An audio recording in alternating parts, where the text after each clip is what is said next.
जय हिंद दोस्तों, स्वागत है आपका हमारे YouTube चैनल GK24 में। दोस्तों, आज हम इस वीडियो में हिस्ट्री और इकोनॉमिक्स के महत्वपूर्ण क्वेश्चन को कवर करेंगे। तो चलिए शुरू करते हैं। पहला क्वेश्चन है, कुतुब मीनार की 5वीं मंजिल का निर्माण किसके शासनकाल में हुआ था? इल्तुतमिश, मोहम्मद बिन तुगलक, फिरोज शाह तुगलक, रजिया सुल्तान। इसका सही आंसर हो जाएगा फिरोज शाह तुगलक। कुतुब मीनार की 5वीं मंजिल का निर्माण फिरोज शाह तुगलक द्वारा करवाया गया था। दूसरा क्वेश्चन है, निम्नलिखित में से किस हड़प्पा स्थल में यज्ञ वेदी फायर आल्टर मिले हैं?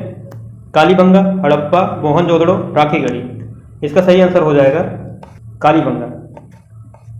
कालीबंगा और लोथल दोनों से अग्नि वेदिकाएं प्राप्त हुई हैं। तीसरा क्वेश्चन है, प्रहलाद और उसके पिता हिरण्यकश्यप की गाथा का उल्लेख किसमें मिलता है? भगवत पुराण, विष्णु पुराण, वामन पुराण, अग्नि पुराण। इसका सही आंसर होगा विष्णु पुराण। विष्णु पुराण में वर्णित यह एक पौराणिक कहानी है जिसमें भगवान विष्णु नरसिंह अवतार में जन्म लेकर हिरण्यकश्यप का वध करते हैं। चौथा क्वेश्चन है, निम्नलिखित में से किस गवर्नर जनरल ने भारतीय राज्यों के लिए सहायक संधि की नीति अपनाई? लॉर्ड वेलेस्ली, लॉर्ड मिंटो प्रथम, लॉर्ड लैंसडाउन, लॉर्ड डलहौजी। इसका सही आंसर होगा लॉर्ड वेलेस्ली। लॉर्ड वेलेस्ली ने सहायक संधि की नीति अपनाई, जबकि लॉर्ड डलहौजी द्वारा हड़प नीति अपनाई गई थी। यह काफी इंपॉर्टेंट है। तो क्वेश्चन है, किस शासक ने महमूद खिलजी को हराकर चित्तौड़गढ़ में विजय स्तंभ बनवाया? पृथ्वीराज चौहान, जयचंद गढ़वाल, राणा संग्राम सिंह, राणा कुंभा। इसका सही आंसर हो जाएगा राणा कुंभा। मेवाड़ के राजा राणा कुंभा ने महमूद खिलजी को हराकर चित्तौड़गढ़ में विजय स्तंभ बनवाया था। इस स्तंभ को कीर्ति स्तंभ व विष्णु स्तंभ के नाम से जाना जाता है। छठवां क्वेश्चन है, निम्नलिखित में से कौन सा सही सुमेलित नहीं है?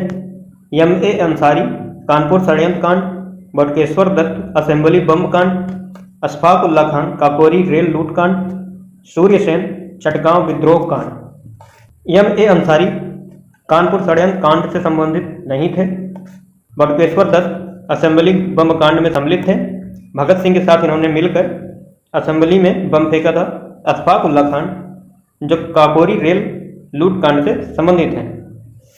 सूर्यसेन चटगांव विद्रोह से संबंधित हैं। ये सही है। क्वेश्चन में पूछा है सुमेलित नहीं है यानी गलत बताना है, तो ऑप्शन नंबर 1 सही आंसर हो जाएगा। सातवां क्वेश्चन है, 14 जुलाई 1942 को वर्धा में आयोजित कांग्रेस कार्य समिति की बैठक में निम्न में से किस प्रस्ताव को पारित किया गया? भारत छोड़ो आंदोलन, पूर्ण स्वराज, उद्देश्य संकल्प, लाहौर संकल्पना। इसका सही आंसर होगा भारत छोड़ो आंदोलन। 1942 में कांग्रेस की कार्य समिति की बैठक हुई थी वर्धा में। वर्धा कहाँ है? महाराष्ट्र में। यहां पर भारत छोड़ो आंदोलन का प्रस्ताव रखा गया और पारित हुआ। भारत छोड़ो आंदोलन 9 अगस्त 1942 को शुरू हुआ था। कहां से शुरू हुआ था? मुंबई के ग्वालियर टैंक मैदान से। इसी में महात्मा गांधी ने करो या मरो का नारा दिया था। 8वां क्वेश्चन है, चटगांव विद्रोह निम्नलिखित में से किस नेता द्वारा शुरू किया गया था? सरोजिनी नायडू, कल्पना दुल्ली, सूर्यसेन, G.D. बिरला।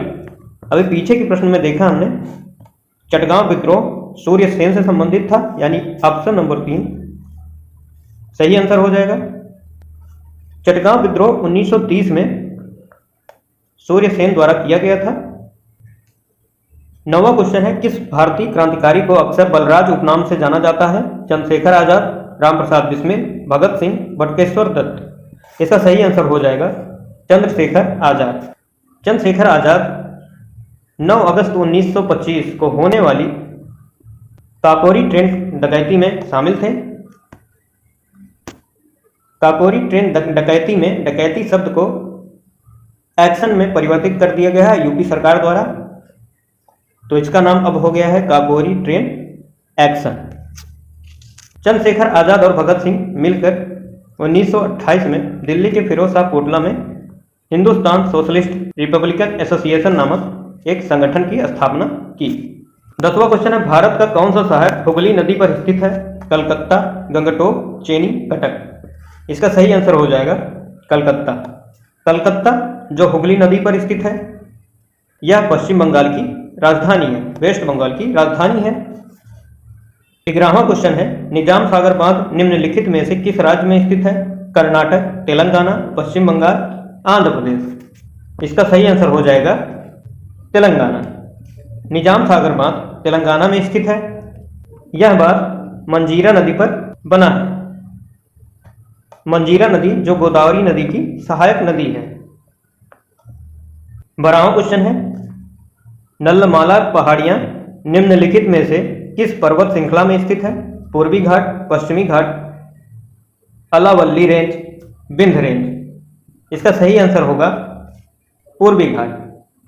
पूर्वी घाट में नल्लमाला की पहाड़ी स्थित है। इसे नल्लामल्ला की भी पहाड़ी कहा जाता है। 13वां प्रश्न है, वायुमंडल की किस परत में लगभग सभी बादल पाए जाते हैं? समताप मंडल, ताप मंडल, मध्य मंडल, क्षोभ मंडल। इसका सही आंसर होगा क्षोभ मंडल। क्षोभ मंडल में सभी प्रकार के बादल पाए जाते हैं।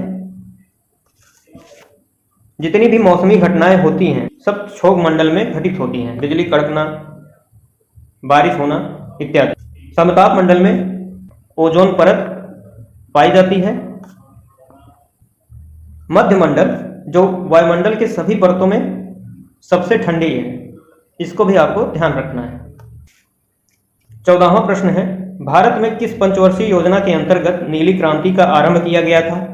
छठी पंचवर्षीय योजना, सातवीं पंचवर्षीय योजना, आठवीं पंचवर्षीय योजना या पांचवी पंचवर्षीय योजना? तो इसका सही आंसर होगा सातवीं पंचवर्षीय योजना। नीली क्रांति मत्स्य उत्पादन से संबंधित है। सातवीं पंचवर्षीय योजना की अवधि की बात करें, यह 1985 से लेकर 1990 तक चली थी। 15वां प्रश्न है, निम्नलिखित में से कौन सी भारत में निजीकरण करने वाली पहली भारतीय कंपनी थी? Hotel corporation of India, Rashtriya chemicals and fertilizers limited, modern food industries limited, Maruti Udyog limited. इसका सही आंसर हो जाएगा मारुति उद्योग लिमिटेड। मारुति उद्योग लिमिटेड भारत में निजीकरण करने वाली पहली भारतीय कंपनी थी। 16वां क्वेश्चन है, भारतीय अर्थव्यवस्था को निम्न के रूप में जाना जा सकता है? विकासशील अर्थव्यवस्था, कम विकसित अर्थव्यवस्था, विकसित अर्थव्यवस्था, पूर्ण विकसित अर्थव्यवस्था। इसका सही आंसर होगा विकासशील अर्थव्यवस्था। भारत को विकासशील देश के साथ साथ मिश्रित अर्थव्यवस्था के रूप में जाना जाता है। भारत की अर्थव्यवस्था कैसी है? मिश्रित, यानी इसमें निजी और सरकार दोनों का मिश्रण है। इसमें प्रॉफिट के साथ साथ वेलफेयर भी शामिल है। 17वां क्वेश्चन है, कुल जमा का अनुपात जो वाणिज्यिक बैंक को आरबीआई के पास रखना पड़ता है वह क्या कहलाता है? जमा अनुपात, नगद आरक्षित अनुपात, कानूनी आरक्षित अनुपात, वैधानिक तरलता अनुपात। इसका सही आंसर हो जाएगा नगद आरक्षित अनुपात, कैश रिजर्व रेशियो। वाणिज्यिक बैंकों द्वारा धन का जितना प्रतिशत आरबीआई के पास भंडार के रूप में आरक्षित या जमा करना होता है वही कहलाता है कैश रिजर्व रेशियो। तो दोस्तों, ये रहे आज के कुछ महत्वपूर्ण क्वेश्चन जिनका विथ डिटेल हमने व्याख्या करने की कोशिश की है। मिलते हैं अपने नेक्स्ट वीडियो में। धन्यवाद।